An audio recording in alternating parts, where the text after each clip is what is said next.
Hello दोस्तों, स्वागत है मेरे चैनल भक्ति के साथ में। प्राचीन काल में एक बड़े ही प्रतापी और परम दानी राजा थे। वह हर गुरुवार को गरीबों और ब्राह्मणों की दिल खोलकर मदद करते थे। लेकिन उनकी रानी का स्वभाव बिल्कुल अलग था। वह बहुत ही कंजूस थी और उसे दान पुण्य करना बिल्कुल पसंद नहीं था। वह हमेशा राजा को दान करने से रोकती थी।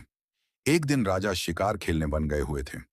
तभी साक्षात बृहस्पति देव एक वृद्ध साधु का रूप धारण करके महल के द्वार पर पहुंचे और भिक्षा मांगी। रानी ने साधु से कहा, हे साधु महाराज, मैं इस रोज रोज के दान और पुण्य से तंग आ चुकी हूं।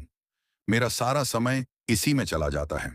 आप कोई ऐसा उपाय बताइए जिससे यह सारा धन ही नष्ट हो जाए और मैं आराम से रह सकूं। साधु ने उसे बहुत समझाया कि धन तो पुण्य के लिए होता है।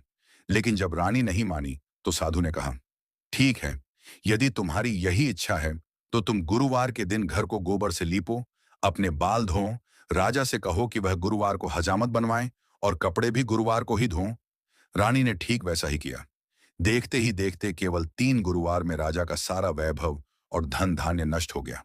राजा कंगाल हो गया और कमाने के लिए दूसरे देश चला गया। अब महल में रानी और उसकी वफादार दासी के पास खाने के लिए एक दाना भी नहीं बचा। वे कई दिनों तक भूखी रहीं। तब बृहस्पति देव ने फिर से साधु बनकर दासी को दर्शन दिए और उसे गुरुवार व्रत की महिमा बताई।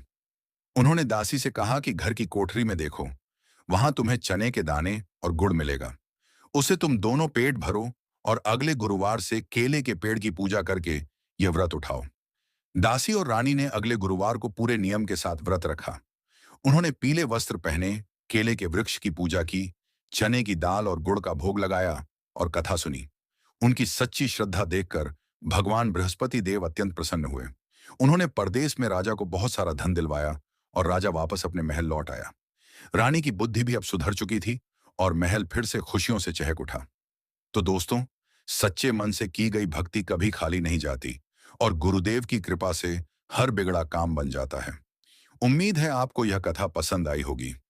कमेंट में जय बृहस्पति देव जरूर लिखें और चैनल को सब्सक्राइब करना न भूलें। भगवान आपकी हर मनोकामना पूरी करें। धन्यवाद।